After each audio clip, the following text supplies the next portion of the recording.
Hola, buenas. Estamos aquí con Javier Pérez Nieto, con el cual vamos a hablar de cosas que nunca creeríais. Bueno, antes de empezar, hola Javier.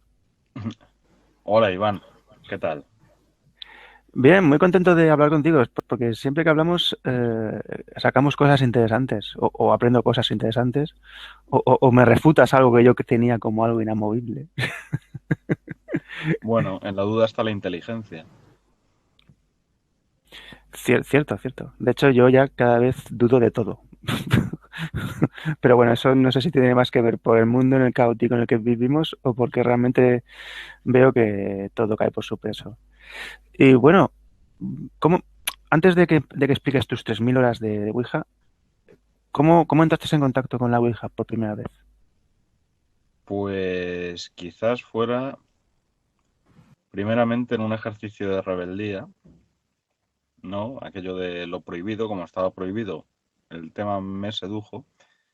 Pero luego también, o sea, en España todo el mundo hemos visto a Jiménez del Oso, a Pedro Amorós o a tantos otros que, bueno, pues salían practicando la Ouija y se enfocaba desde un punto de vista, vamos a decir, más racional que otra cosa. Y bueno, pues eso me llevó un poco ya a perderle ese miedo, respeto infundido y a estudiar en serio la problemática de la Ouija. ¿Pero te daba miedo? O sea, ¿tú ibas ya con el tapujo social de que es algo peligroso, algo maligno, que estás... Bueno, hay quien lo asocia al demonio, pero no tiene nada que ver. Porque, de hecho, matiz aparte, la Ouija no es más que una evolución del espiritismo, para aquellos que necesites saberlo. No, no es... O sea, la Ouija es una simplificación del espiritismo. Pero bueno, por favor. Pues hombre, sí, la primera vez sí que llegué con un tabú de aquello del miedo infundido y tal y cual.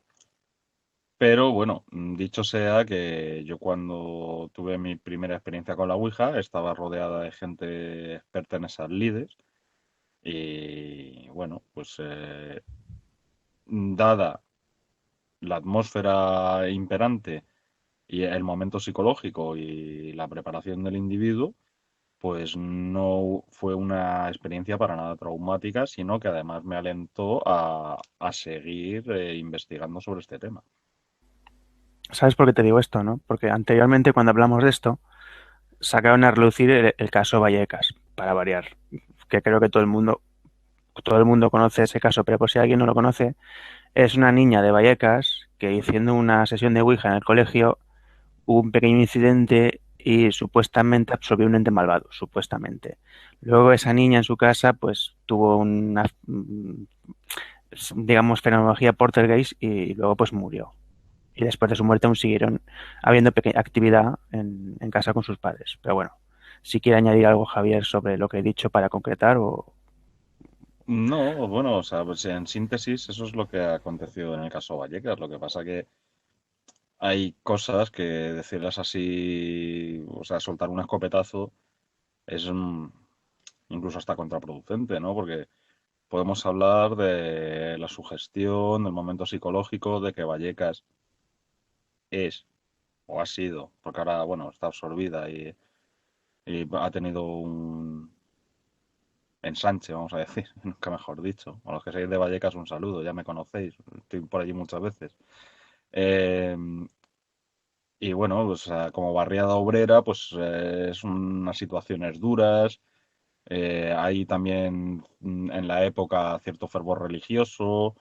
Ahí son un montón de cosas que, bueno, pues en un ejercicio apofénico o de superstición, si bien se dan unos sucesos que tienen una causa en la correlación que se hace entre ellos no es la óptima. Y entonces, bueno, pues de ahí que achaquen, pues como dijimos, o como se ha dicho, a entidades malignas o tal o cual, pues bueno, yo mi opinión es bastante diferente. O sea, pienso que es el individuo y con esto concuerdan muchos investigadores que, bueno, pues sometido a la presión. Además, aquel ejercicio de Ouija fue interrumpido por una figura autoritaria como fuera la maestra y tal y cual. Y bueno, eso en mi tiempo Y todos los que seguís de mi quinta o anteriores sabéis que los profesores poco más o menos te hacían sentir miserable y culpable de tu existencia, porque los profesores profesan, o sea, no son maestros. He dicho antes la maestra, pero bueno, para que se entendiera, pero que eso no era una maestra. Entonces, claro, tú imagínate el momento psicológico de esa muchacha y tal, claro, pues de ahí a que produjera psicorragias o cosas por el estilo, pues claro, evidentemente. Pero esto a la luz de, ya no de la parapsicología, o sea, sino de la psicología, o sea, que el momento psicológico de la persona, o sea, de miedo se puede morir uno, ¿eh? O sea, esto no es broma, o sea, una persona se puede sugestionar a tal punto que muere. Sí, me parece un caso terrible. Pero tú eras jovencito, bueno, muy jovencito eras, ¿no?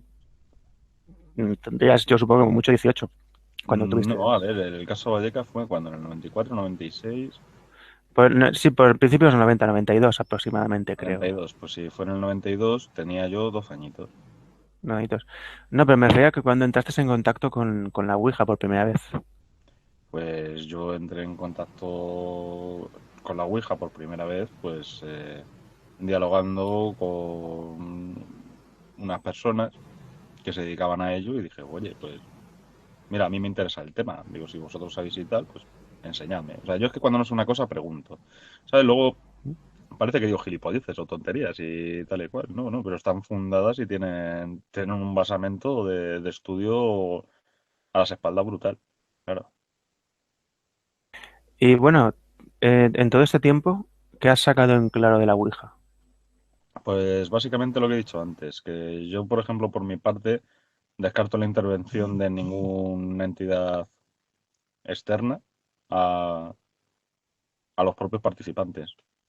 De hecho, esto, bueno, pues en los experimentos que tengo aquí documentados, hemos sustituido a personas, otras las hemos excluido del experimento, hemos incorporado nuevas, hemos tal, y bueno, con las ouijas que ya enseñé en su día, que ahora no las puedo enseñar, porque yo me decanto a cierta forma de conexión entre los individuos.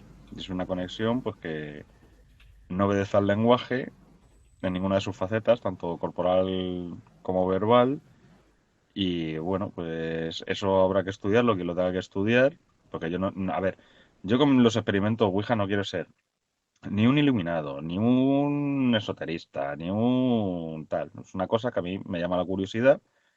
Yo lo he comprobado, me apoyo en los estudios que hay al respecto. Y luego, bueno, pues serán los investigadores, los profesionales, los que deban deducir esas conclusiones. Yo aquí tengo casuística y la puedo poner a disposición. Pero que el asunto es ese, que yo me inclino a pensar que son los individuos y no otra cosa los que tienen arte y parte. Vale, te comento porque tú sabes cuál puede ser la diferencia entre la Ouija y el tarot. Que el tarot es un método estático para ver el subconsciente humano y la Ouija es un sistema que te permite comunicarte con el subconsciente humano. Sí, básicamente esa es la síntesis. Pero entonces, ¿te gusta más la Ouija que el tarot para poder hablar con la parte inconsciente del ser humano? Me gustan las dos. O sea, no, no tengo ningún problema. Igual que también pues, otros métodos oraculares, entre comillas, o incluso tengo por aquí, o creía tener, porque ahora no la localizo. Eh, ¿Te gusta el I Ching? ¿Tú ves el I Ching bien? sí, sí, claro. O sea, lo que pasa es que nos estamos yendo ya de madre. No, tranquilo. Es que claro, entonces con la Ouija no se habla con los muertos.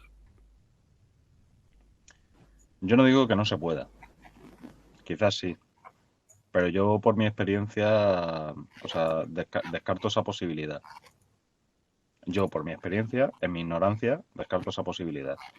Habrá quien diga que sí y que tenga tantas horas o tantos casos documentados o tanta historia y me lo pueda rebatir e incluso refutar. Y yo no digo que no, pero yo, desde mi opinión y desde mi experiencia, opino que es una conexión, llámalo telepatía, llámalo N sentido, llámalo como te dé la gana, porque esto han escrito mucha gente. Y yo me inclino a pensar que es una conexión con respecto de los individuos entre sí para arrojar un mensaje inteligible en base a lo que hemos dicho. El subconsciente o un método activo para hablar con el inconsciente colectivo. Vale, entonces deduzco que tú nunca has hablado con un muerto. No lo sé. Y eso de hablar con muertos depende, mediante la Ouija, ¿no? ¿Puedes explicarlo, por favor? Pero bueno, a ver, yo he tenido mis experiencias con fantasmagorías y yo opino que sí existen entidades descarnadas y bueno, pues que se manifiestan de según qué maneras.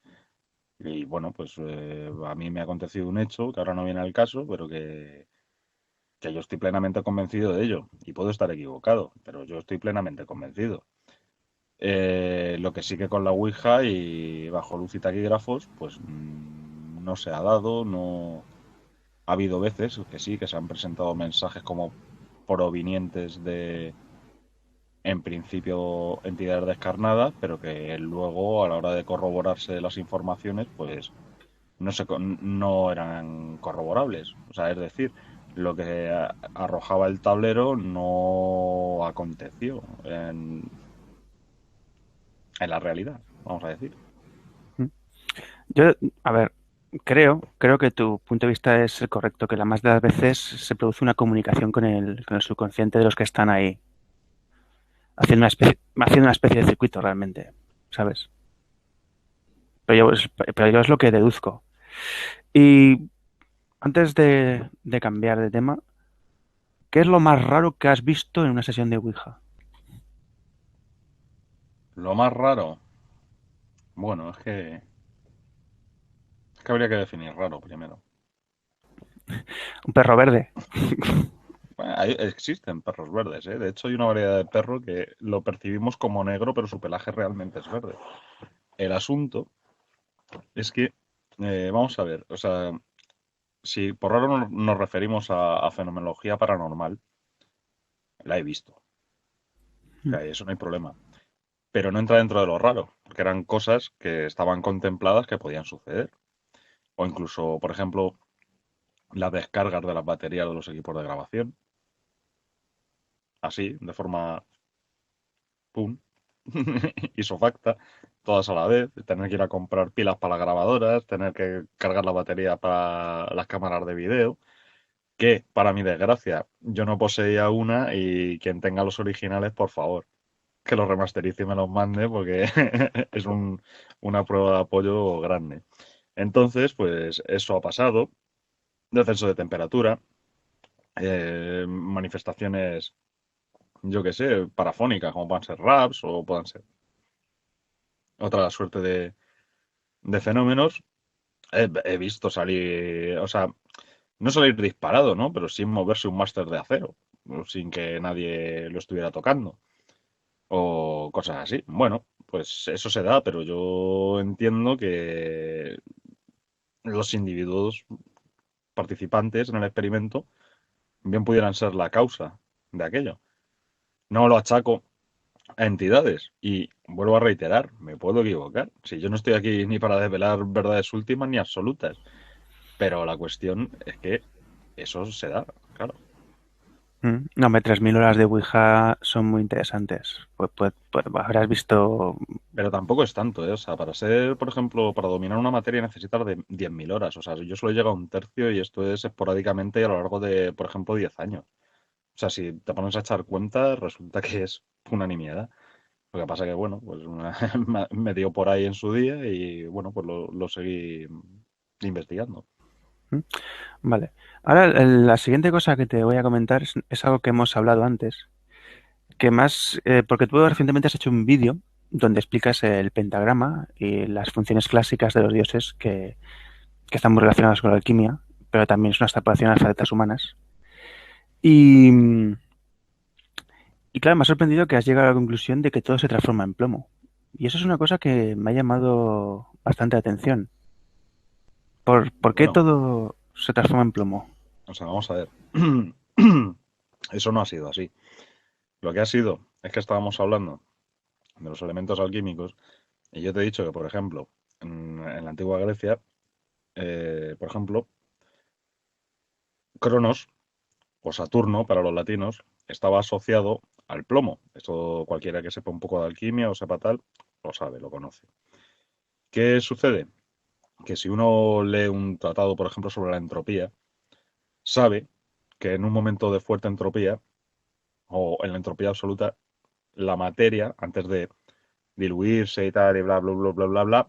Pero digamos que el inicio de eso sería que toda materia se convertiría en plomo.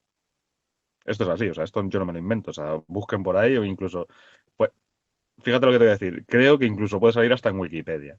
O sea, es Vox Populi, no es una conclusión mía, sino que eso es así. Lo que sí me parece curioso es que en tiempos pretéritos, el mismo arquetipo que rige el paso del tiempo, que la entropía necesita del tiempo para poder producirse, esté asociado también al producto entrópico, que es el plomo.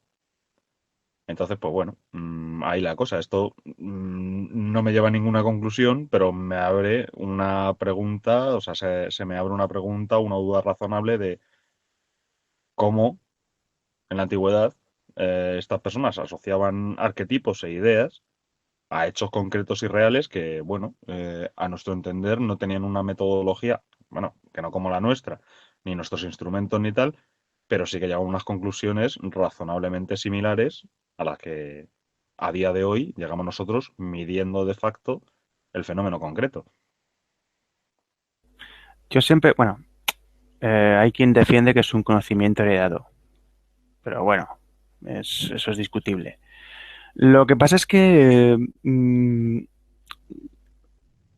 yo creo que es el pensamiento pitagórico, es decir, la fusión del conocimiento para la comprensión del medio. Yo creo que realmente los filósofos griegos eran místicos y llegaban a una comprensión intuitiva de lo que es el conjunto, que en el neoplatonismo se expresa como el espíritu. El espíritu es todo, el espíritu genera el cuerpo y el alma no es más que la información que recopila ese cuerpo a lo largo de una existencia. Entonces, digamos que ellos llegaron a, digamos, una especie de comunión con el conocimiento, con el espíritu o el conjunto, como quiera llamarse, porque eso es un sustantivo, son diferentes sustantivos para un mismo concepto. Y por eso, digamos, pudieron, de forma intuitiva o de alguna forma un poco metafísica, con que eso es relativo, pudieran, digamos, llegar a esa comprensión. Porque, claro, a mí me gustaría saber cómo hace 25 siglos llegaron a algunas conclusiones. Claro, bueno, a mí se me ocurren hipótesis, es decir, teorías no probadas ni comprobadas, quizás también por la imposibilidad de poder hacerlo, pero se me ocurre hilarlo un poco con un argumentario que tú sueles utilizar, ¿no?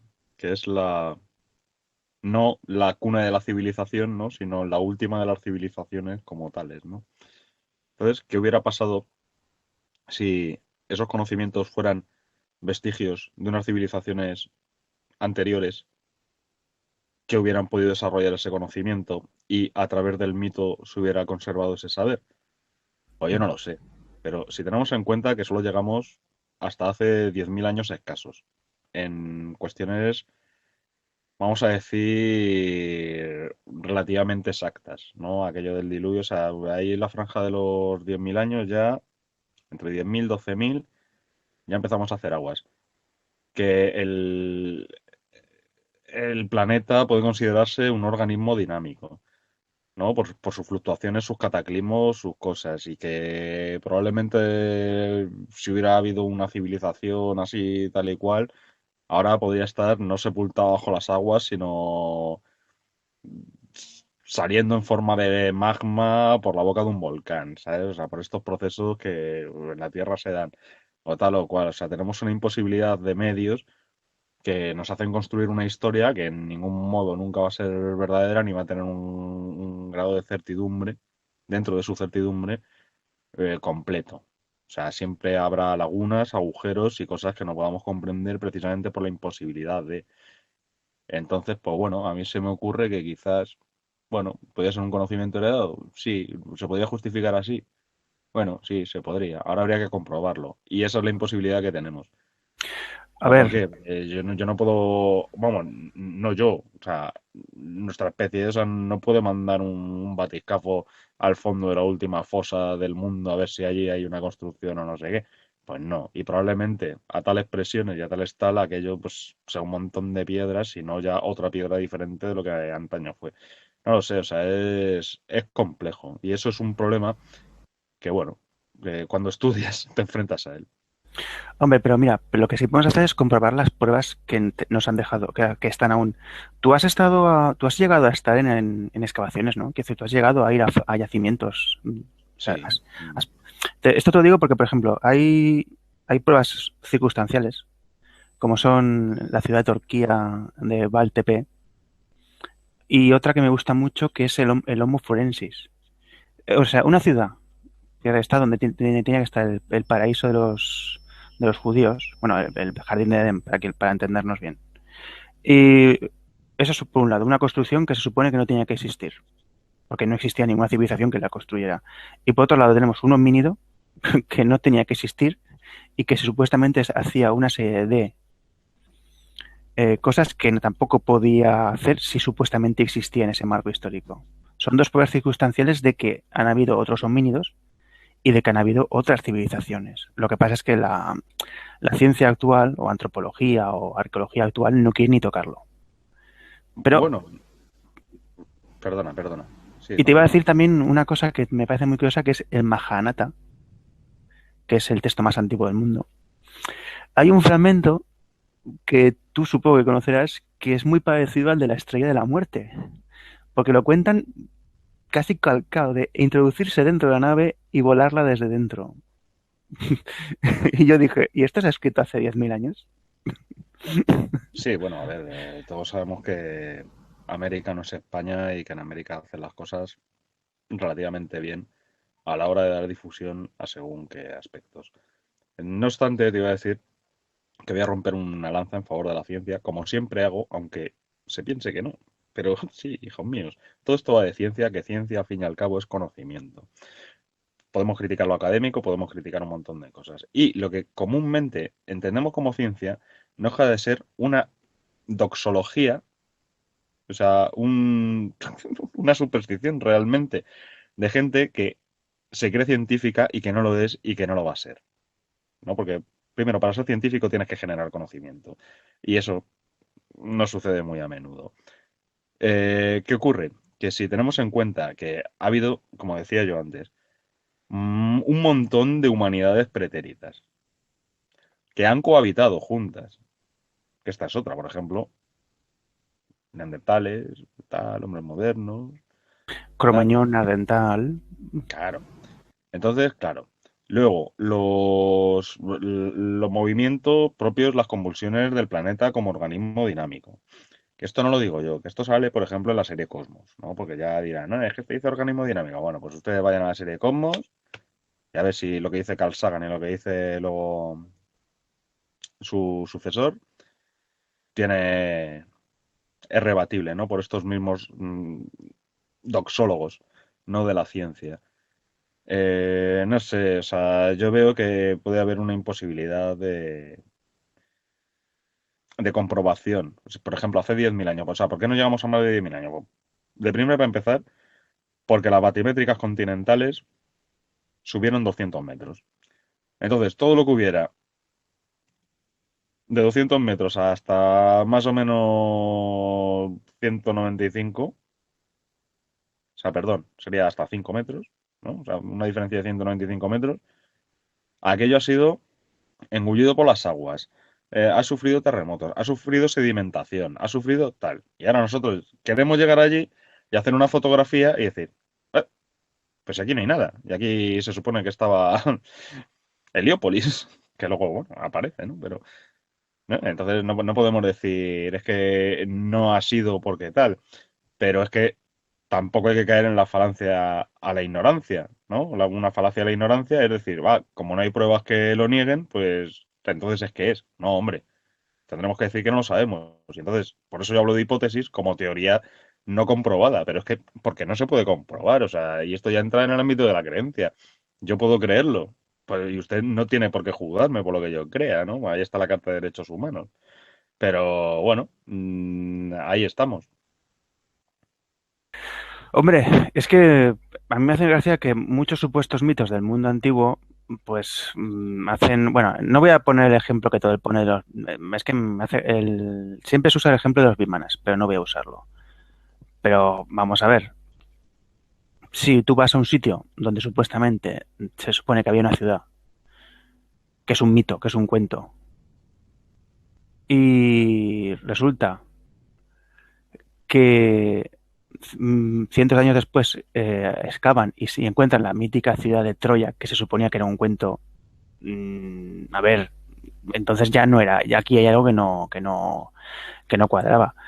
Y además es una, sí, entonces, y además ese cuento produjo otros cuentos, porque claro, luego los troyanos se fueron a Italia y de ahí nació el Imperio Romano y cuando los romanos tomaron Grecia era la venganza por la conquista de Troya. O sea, aquí los cuentos van cambiando, pero entonces ya no son tan cuentos porque son reales, ¿no?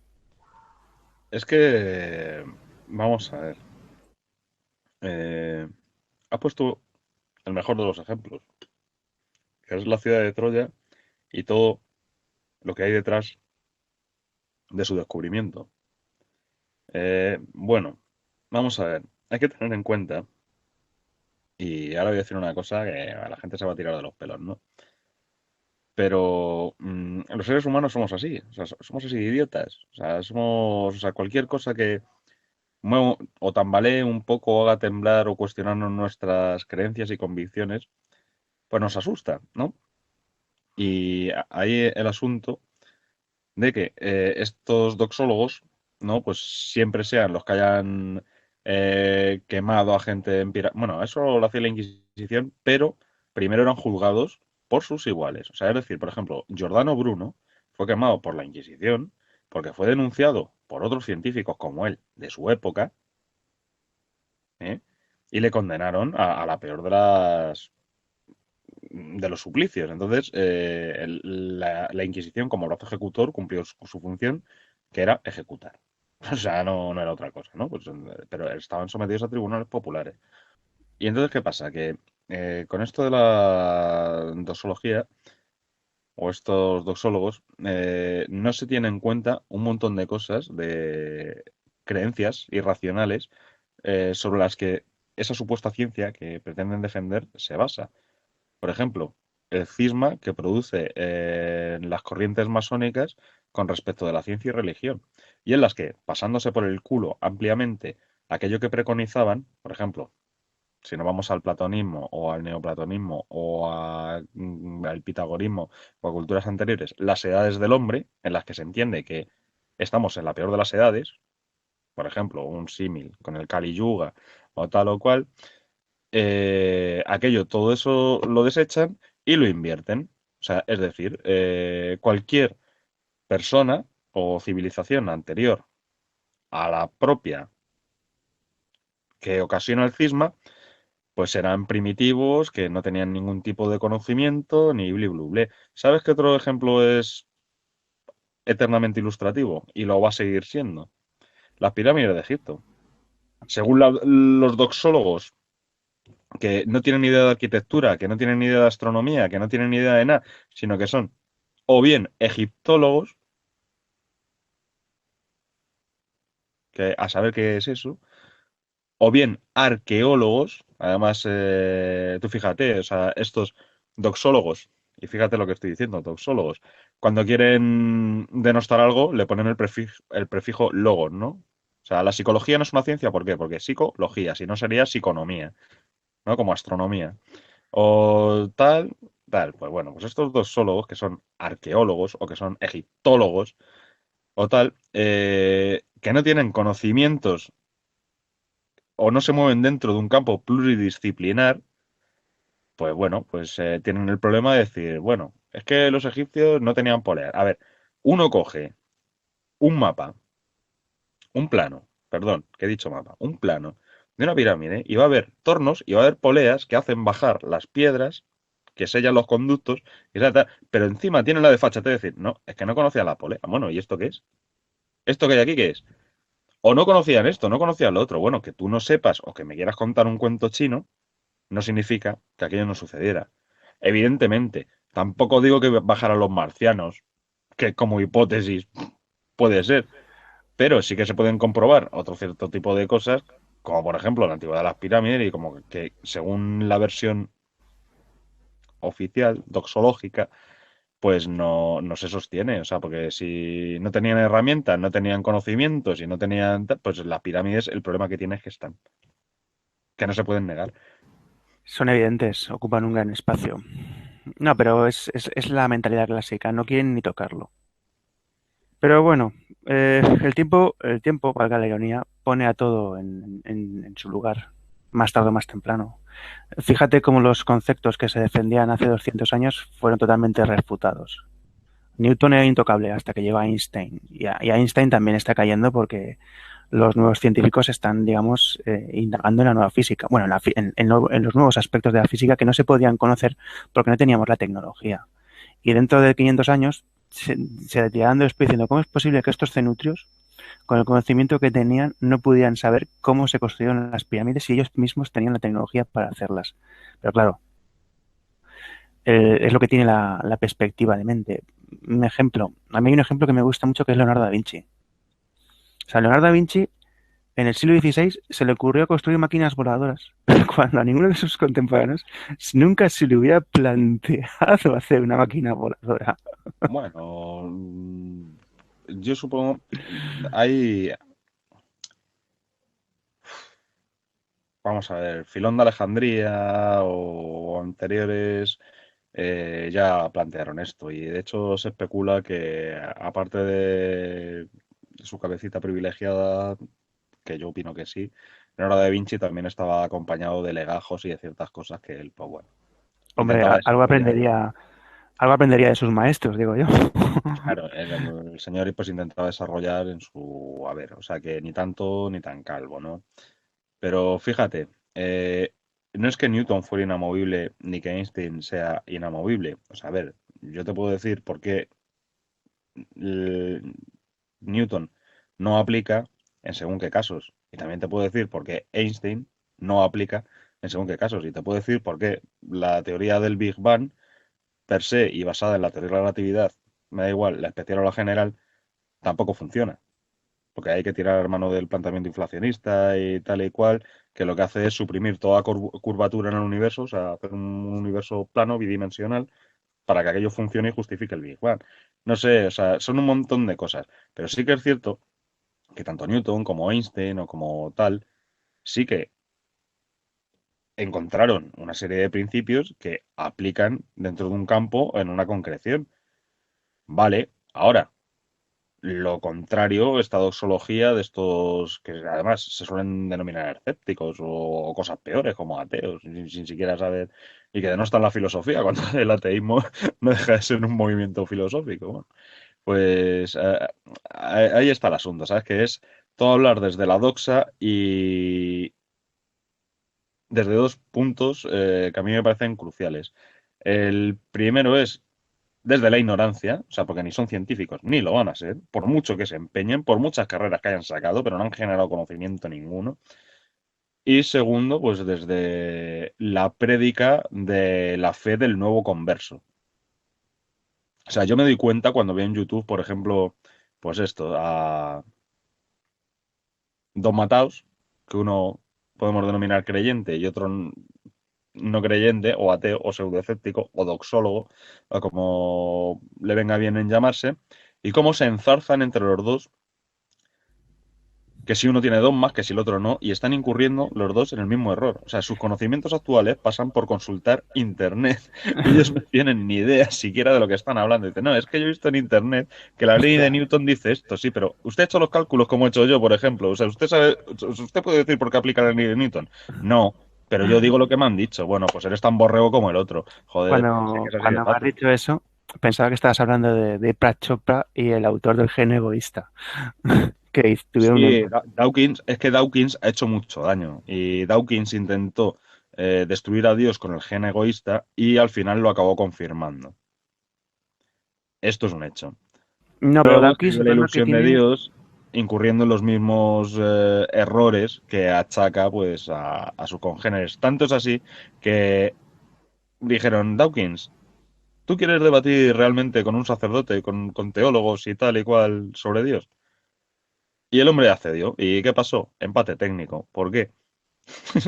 Porque de lo que no hay una demostración empírica, Dawkins no puede hablar y de lo material tampoco el teólogo se mete, porque son dos conceptos distintos. O sea, no están hablando el mismo lenguaje ni están hablando de lo mismo. O sea, para Dawkins, Dios es un astronauta barbudo. O sea, como para la mayoría de ateos.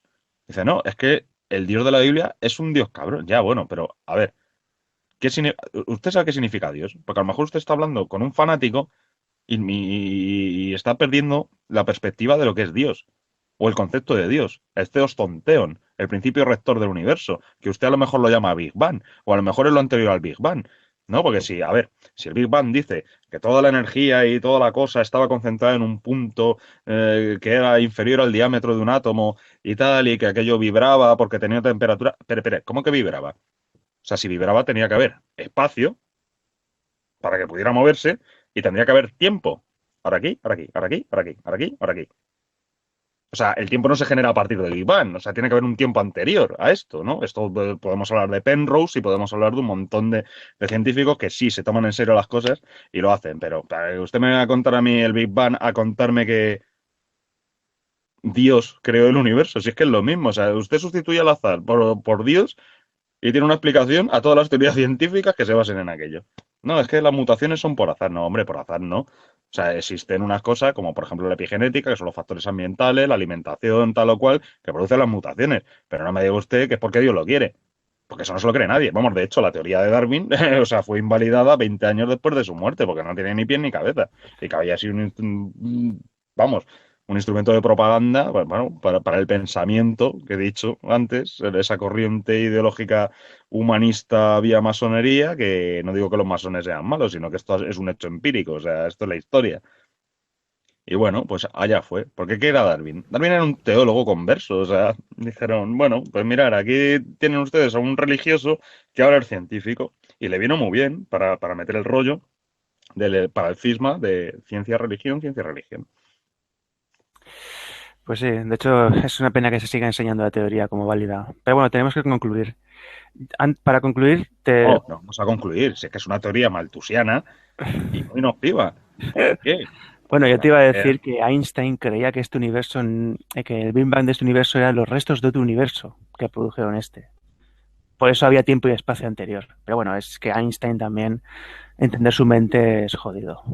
Ah, no, es fácil, o sea, a ver, tú ten en cuenta que, a ver, todo descubrimiento o toda generación de conocimiento científico, vamos a llamarlo así, o sea, toda generación de conocimiento empieza por un acto de fe.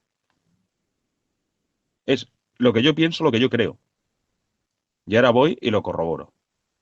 Intento buscar la explicación, la justificación de mi pensamiento. Bien, vale, y para eso tenemos todos los... Vamos, hasta donde yo he llegado hay 53 métodos científicos diferentes. O sea, no existe un único método científico. O sea, hay mogollón. Y me da igual que aplique ese pensamiento deductivo, inductivo, abductivo, que sea empírico, no sé qué. O sea, todas las combinaciones que se te ocurran. Ese es el rollo. ¿Qué pasa? Que, por ejemplo, Einstein, dentro de su creencia irracional, de cómo él pensaba que las cosas tenían que ser, descartó, por ejemplo, la cuántica. Esto es un hecho reprochable a Einstein, porque dio con la clave para abrir la puerta de la cuántica, pero la descartó porque decía que aquello no encajaba dentro de su sistema de creencias. ¿Qué más también pasó? Que para justificar, de alguna manera, la teoría de la relatividad tiene que tirar de una constante cosmológica. ¿Y qué pasa? Que la constante cosmológica no aplica. O sea, si tú la suprimes de cualquier ecuación, pues no aplica. O sea, son unas cosas que es, voy a meter esto para que se ajuste a lo que yo pienso, pero que luego en realidad no es así. Claro, por eso el problema de la teoría de la relatividad con el Big Bang y tal, y porque hay que tirar de la teoría inflacionista, y porque hay que tirar de un montón de cosas. Claro, y bien es cierto que el universo pueden ser los restos de tu universo en un sistema de creencias relativamente ¿cómo diría yo? Sí que es así, occidental judío-cristiano con su metempsicosis y con todo. La cuestión, claro, es que, mira, una cosa que me hace mucha gracia es, por ejemplo, yo nunca lo he entendido así, ¿no? Porque, a ver, ¿cuándo deja de aplicar Newton? Bueno, pues cuando deja de aplicar, pero si tú me hablas de un vehículo que mandas a 20 años luz de ida y a 20 de vuelta, dentro de ese vehículo el primer principio de Newton o la primera ley de Newton aplica. Entonces, ¿qué pasa? que el gemelo que va en ese vehículo, cuando vaya y vuelva, pues se habrá envejecido 40 años, igual que el que se ha quedado. Dilatación del tiempo, lo que tú quieras, lo que me quieras contar, pero la ley de Newton aplica dentro del vehículo. Tú verás. Esto es así, o sea, son. O los viajes en el tiempo, ¿sabes? O sea, son cosas que son unos dilemas filosóficos que además vienen de antaño. O sea, por ejemplo, el dilema del espacio-tiempo o tal o cual, que, bueno, se intentan corroborar en base a esa herramienta que es, por ejemplo, la física, ¿sabes? Que tiene la filosofía para comprobar ese pensamiento filosófico. Pero vamos, que las pruebas me remito, o sea, que siempre habrá gente que descubra unos principios que apliquen, pero que jamás de los jamases podrán descubrirlo ni discernirlo todo porque es imposible. Y además luego estamos nosotros que tampoco lo podremos comprender, aunque fuéramos capaces de asimilar todo el conocimiento humano, que tampoco, dado lo limitado de nuestra vida y nuestros sentidos, que esa es otra. Cierto. Bueno, tenemos que acabar. Creo que lo has dicho todo, valga la ironía. Y espero volver a hablar contigo, porque creo que hablando sacamos mucha información. Y bueno, a todos ustedes, espero que esto les haya gustado, les haya aportado algo y les esperamos en el siguiente programa. Muchas gracias. Chao.